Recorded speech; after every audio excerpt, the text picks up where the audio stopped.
So if you've been using Google Form recently, you may have noticed they changed the send button to publish.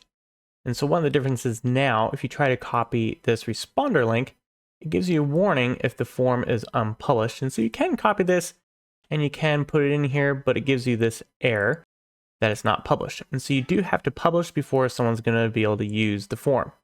So the reason they did this is for security, so you can manage who can respond to the form. So you could add specific people up here. You could add your domain if you have a domain.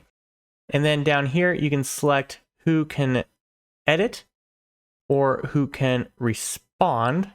And so if you want to enable anyone to respond, then change this to anyone with the link.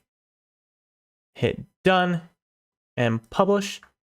And now you can share this just like normal. So now if we copy the responder link, we can paste it in, and now anyone would be able to respond using the Google form.